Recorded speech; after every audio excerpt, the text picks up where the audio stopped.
अंश ने हिचकिचाकर सोनू की शर्ट को थोड़ा और कंधे से सरकाया तो उसके हाथ की मुट्ठियां कसकर आंखें आग उबलने लगी।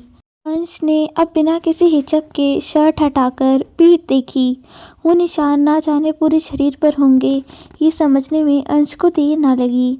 वो गुस्से में उठा और अपने कैबिन में पहुंचा। उसने अपने तीसरे खास आदमी को कॉल कर पूछा, डेविड, काम हुआ? हमारे 4 आदमी लगा दिया है घर में, जो पल पल की खबर मुझ तक पहुंचा देंगे।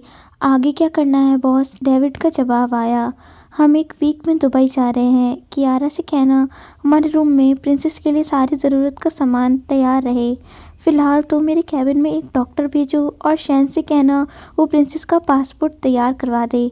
अंश कहते हुए चेयर पर बैठा और फ़ोन बंद कर दिया।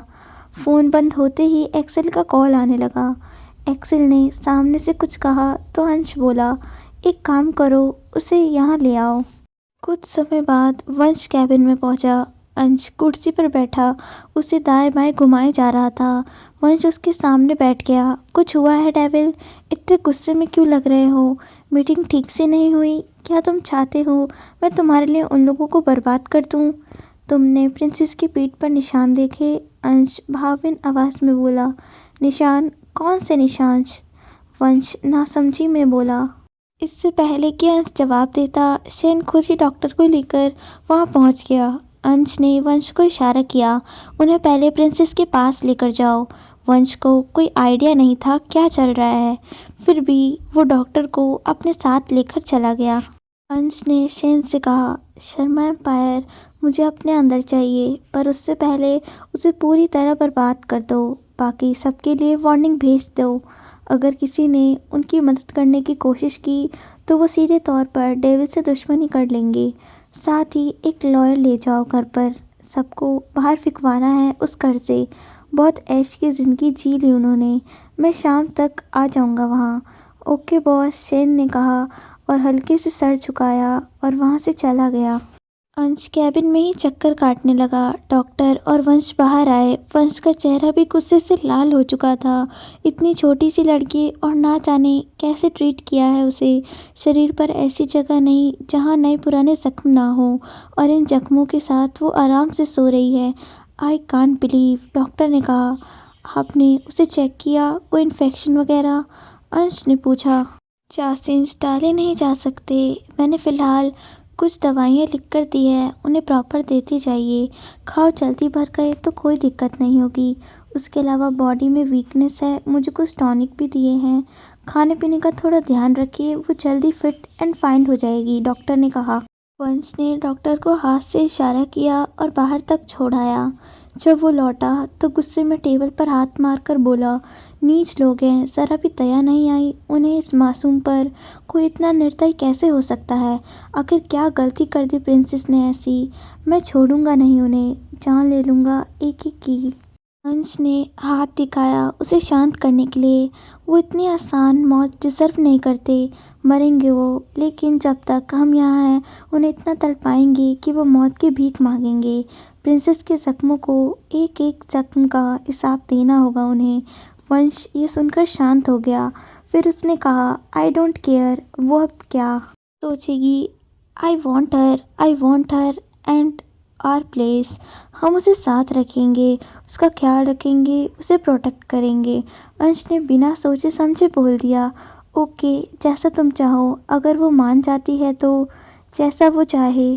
तभी एक्सेल कृतिका को लेकर कैबिन में आ गया। अंश और वंश को सामने देखकर पहचानने के साथ ही कृतिका ने मुंह पर हाथ रख लिया।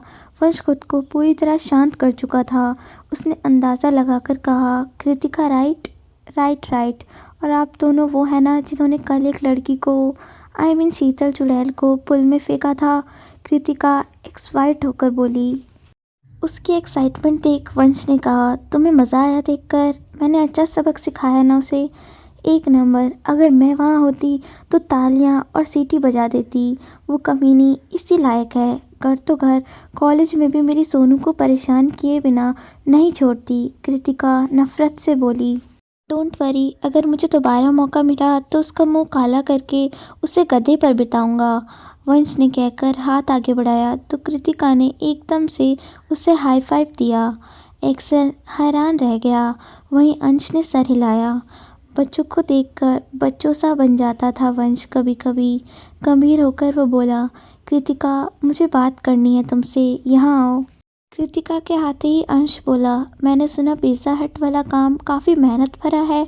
कल से तुम यहाँ आकर काम करना। हम तुम्हें काम सिखाने के साथ साथ अच्छी सैलरी भी देंगे। क्या तुम करना पसंद करोगी? एक सवाल है, ये इतना सब क्यों? कृतिका ने पूछा। प्रिंसेस के लिए। I want you to make her happy. Trust me. हम उससे इतना प्यार करेंगे जिसकी कमी उसे आज तक महसूस हुई है, वंश ने पूरी सच्चाई के साथ कहा। कृतिका का कुछ पल उसे ही देखती रही। फिर उसने कहा, मेरे कारण सोनू ने पिज़्ज़ा हट में काम करना शुरू किया था। क्या वो भी यहाँ मेरे साथ? हाँ, वो भी यहीं रहेगी। वंश ने पलकें झपका दी। तो फिर मुझे कोई दिक्कत नहीं। I am ready. कृतिका उत्साह से भरकर बोली। गुड। अभी तुम घर जाओ। कल से एक्सेल के साथ काम करना है।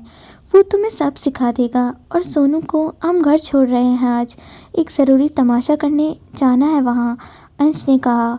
कृतिका समझ गई, उस सौतेली मम्मी को थोड़ा प्यार से देखना। अंश ने सर हिलाया तो कृतिका जाने लगी, लेकिन दरवाजे पर जाकर रुकते हुए मुड़कर उसने कहा, थैंक यू। आपने बहुत कुछ किया सोनू के लिए। आई विश हमेशा करेंगे। वो एक्सेल के साथ बाहर चली गई। कुछ ही देर में सारे न्यूज़ चैनल पर एक ही खबर फैली थी, शर्मा कंपनी के लगातार गिरते शेयर जो चौहान ग्रुप ने खरीद लिए, इसलिए कंपनी अब चौहान ग्रुप के अंडर रहेगी। इस खबर से कावेरी शर्मा के घर में सबके पैरों तले ज़मीन खिसक गई थी। मामी और शीतल तो अपने महंगे शौक अब पूरा न कर पाने के गम में थीं। वहीं कावेरी और किशोर ये सोच रहे थे कि चौहान ग्रुप ने उनकी कंपनी क्यों खरीदी, आगे वो क्या करेंगे। शाम का समय अंश और वंश के साथ सोनू उनकी गाड़ी में बैठी हुई थी। डर से उसकी हालत ख़राब हो रही थी, इसलिए वो बार बार अपने नाखून चबाए जा रही थी। कुछ ही देर में वो सोनू के घर के बाहर गाड़ियां जाकर रुकी। सोनू ने डरते हुए कहा, आपको मेरे घर में आना है? आना ज़रूरी है क्या? हम अगली बार के लिए टाल नहीं सकते इसे? नहीं टाल सकते। मुझे आज ही तुम्हारा घर देखना है, साथ ही तुम्हारे घर वालों से भी मिलना है, हंस हाथ बांधकर भावीन आवाज़ में बोला। सोनू नकली हंसी के साथ बोली, क्यों मिलना है? रिश्ते की बात करनी है क्या? हाँ, अगर तुम तैयार हो तो वो भी कर लेंगे। दूल्हे तैयार बैठे हैं, वंश ने उसके कान के पास जाकर गहरी आवाज़ में कहा तो सोनू और भी अजीब ढंग से हंसने लगी। बस बहुत हुआ, अंश ने उसे उतरता ना देख कहा और खुद ही बाहर निकलकर घर में जाने लगी। सोनू गिरते पड़ते उसे रोकने के लिए आ गई। इससे पहले कि वो वंश को रोकती, वंश उसकी बगल से आके निकल गया। सोनू का चेहरा रोना सा हो गया। ना जाने आज उसके साथ क्या होने वाला है, सोचकर वो सहम गई। घर के अंदर शेन और एक वकील सोफे पर आराम से बैठे हुए थे। घर के अंदर चारों तरफ गार्ड्स खड़े थे। कावेरी शर्मा और बाकी लोग सहमे हुए वकील के सामने खड़े थे। मुसीबत आती है तो सब तरफ से। कुछ ऐसा ही हाल हो चुका था उनका। कंपनी हाथ से निकल गई, अब घर भी निकलने वाला था। सोनू के साथ अंश और वंश को आता देख सब हैरान हो गए, खासकर शीतल। ये दोनों इसके साथ, तो मेरे साथ जो हुआ उसकी असली वजह ये लड़की थी। अचानक से शीतल की आंखों में नफरत उतर आई। सोनू के कारण ही उसकी सरेआम इतनी ज़्यादा बेइज्जती हो गई। सोनू बेटा, ये सब क्या है? तुमने वकील क्यों बुलाया है? इन्हें बताओ, मैं तुम्हारी माँ हूँ और ये तुम्हारा परिवार। ये लोग हमें घर से बाहर निकालने की बात कर रहे हैं। तुम हमें ऐसे घर से बाहर कैसे निकाल सकती हो? बोलो उन्हें। सोनू पहले इन सब बातों को जानकर कंफ्यूज थी। ऊपर से कावेरी की इतनी प्यार भरी आवाज़ सुनकर उसे एक चेतावनी नजर आ रही थी। उसने कसकर वंश का हाथ पकड़ लिया। उसने आया देख शेन और वकील खड़े होकर एक तरफ हो गए। अंश जाकर आराम से सबके सामने सोफे पर बैठ गया। उसने एक पैर पर दूसरा पैर चढ़ा लिया। वंश आगे आया। सोनू का हाथ उसने पकड़ा हुआ था। वो बोला, प्रिंसेस की प्यारी सौतेली माँ, अपना ये प्यार अब अपनी सगी बेटी के लिए बचा कर रखो, क्योंकि वो प्रिंसेस पर काम नहीं आने वाला। और अगर उसे अपनी बातों से धमकाने की ये कोई कोशिश है तो कान खोलकर सुन लो। अंश और वंश चौहान उसके साथ खड़े हैं। कंपनी बर्बाद हो चुकी है, अब तुम्हें भी होना है। अंश शांति से किशोर को देख रहा था, जिसकी नज़र सोनू पर बनी हुई थी। आप ऐसा कैसे कर सकते हैं? यह हमारा फैमिली मैटर है, इसमें आप ना ही पड़े तो बेहतर होगा। और क्या दुश्मनी है आपकी हमसे जो हमारे साथ ऐसा कर रहे हैं? कावेरी ने गुस्से में चिल्लाकर कहा। आवाज़ नीचे अंश ने भी उसी लहजे में कहा जिससे सोनू काँप गई। वंश ने उसे देख अपने करीब ले लिया। अंश को एकदम से उसी का ख्याल आया, पर इन लोगों को सबक सिखाना ज़रूरी था। उसने नज़रों से ही वंश को इशारा किया। वंश बोला, प्रिंसेस मुझे अपना घर नहीं दिखाओगी? ऐसे समय में आपको मेरा घर देखना है? वंश, अपने भाई को क्यों नहीं रोक लेते आप पहले? ये डेविल गुस्सा करके सबका हार्ट फेलियर करेगा क्या? वंश का हाथ कस कर दबाते हुए वो बेचारगी से बोली, इग्नोर करो ना उसे। सच कहूँ तो उसके गुस्से से डर लगता है मुझे भी। बचने के लिए बोल रहा हूँ, घर दिखाओ। वंश ने मासूमी से कहकर विनती की। सोनू ने एक नज़र अपने परिवार पर डाली। वो सभी उसे मौका मिलने ही घूरने लगे। वंश ने सोनू का चेहरा अपनी तरफ किया। इसी लायक है वो। अंश को संभालने देते हैं ये मामला, तुम मुझे संभालो। घर दिखा दो। सोनू ने आई ठंडी सांस छोड़ी और उसे साथ आने का इशारा कर सीढ़ियों की तरफ बढ़ गई। सोनू को जाता देख तो कावेरी के तन बदन में आग लग गई। किसी तरह वो सोनू को मजबूर कर ही देती, पर अंश ने सब मुश्किल कर दिया। अब सोनू और वंश के जाते ही अंश अपने डेविल वाले अवतार में आ गया।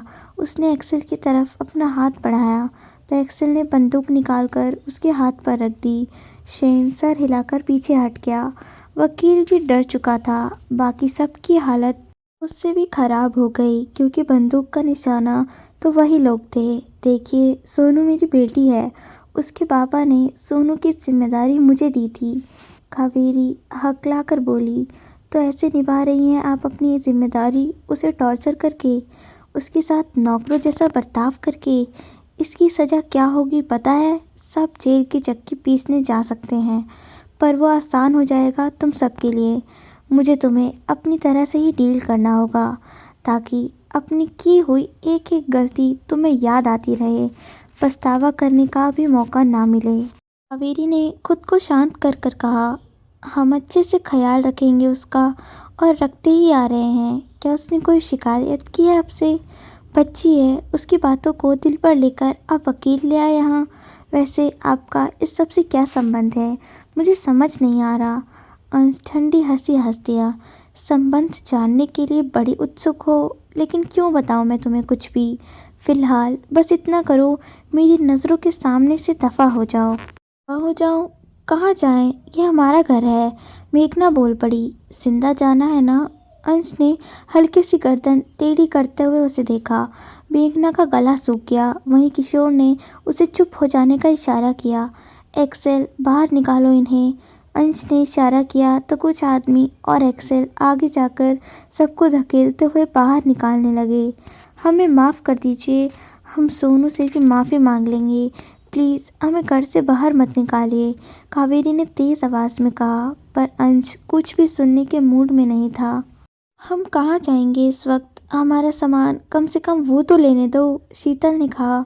तुम्हारा सामान अब सोनल शर्मा का है, अंश ने कहा, और एक्सेल ने धकेल कर शीतल को घर से दरवाजे से बाहर कर दिया। बाकी सबके साथ एक तरफ छुपकर बैठा छोटू एकदम से बाहर आया। उसे समझ नहीं आ रहा था कहाँ जाए। अंश ने सवालिया नज़रों से इसे देखा तो शेन ने कहा, किशोर और मेघना का बेटा है। अंश ने उंगली के इशारों से उसे बुलाया, इधर आओ। छोटू डरते हुए इसके पास आया तो अंश ने कहा, सोनू को जानते हो? उसके साथ क्या होता है इस घर में? देखा है कभी? हाँ, वो सोनू दीदी को बहुत परेशान करते हैं, मारते भी हैं और उनसे सारा काम करा कर खाना नहीं देते, छोटू बोला। अंश का मन किया अभी सबको गोलियों से भून दे। एक ठंडी सांस छोड़ा वो और बोला, बस उसी की सज़ा मिल रही है उन्हें। उसने छोटू के सर पर हाथ फिराया। इसे उनके साथ मत रखो, इंतज़ाम करो इसके लिए। अच्छा। शेन ने सर हिलाकर एक आदमी को इशारा किया छोटू को ले जाने के लिए। घूमते हुए वंश और सोनू टेरेस पर पहुंचे थे। ठंडी हवा बह रही थी और डूबते सूरज के दर्शन हो रहे थे। उस चमक में सोनू का चेहरा सोने की तरह लग रहा था। वंश गहरी नज़रों से उसकी तरफ देखकर कहा, सो ब्यूटीफुल। ओ, तो आप सनसेट लवर हो? सोनू ने कहा। मैं तो माफिया लवर हूँ, वंश खोई आवाज़ में बोला। सोनू हैरानी से उसकी तरफ देखने लगी। वंश ने अभी भी अपनी नज़र सोनू से नहीं हटाई थी।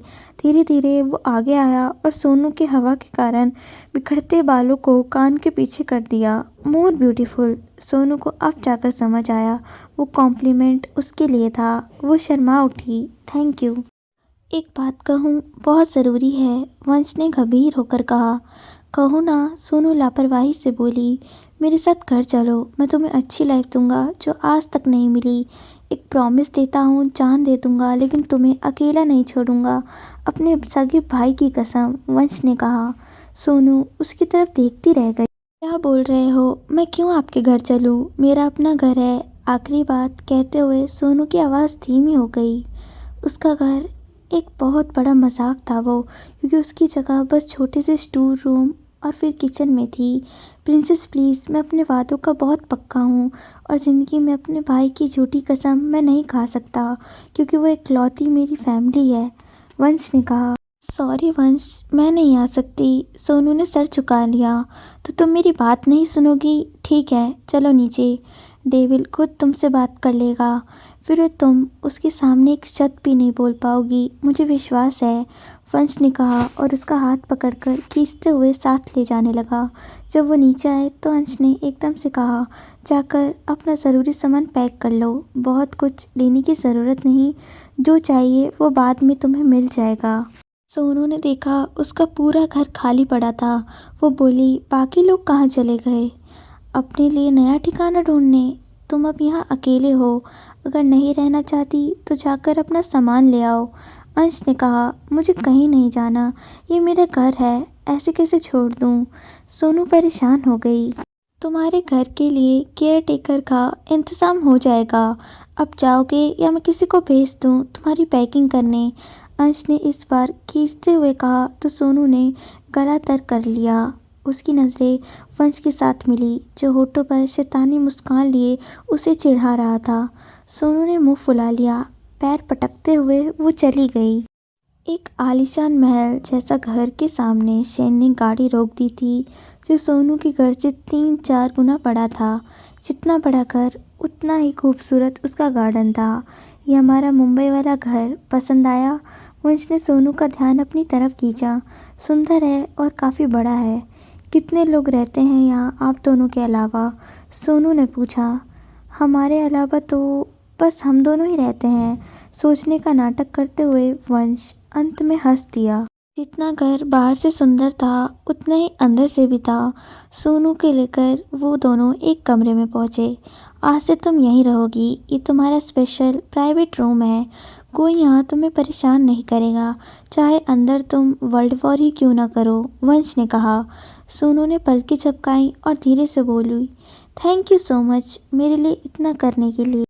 इसी बात पर एक हक दे सकती हो तुम मुझे? वंश ने अपने कंधे को झटक कर कहा। सोनू मुस्कुराई और आगे बढ़कर उसने वंश को गले लगा लिया। Thank you. सही है, बस उसे ही थैंक्स कहो, अंश ने कहते हुए आंखें घुमा ली, जबकि तुम्हें यहाँ लेकर आने वाला मैं हूँ, ज़बरदस्ती वो कौन जोड़ेगा?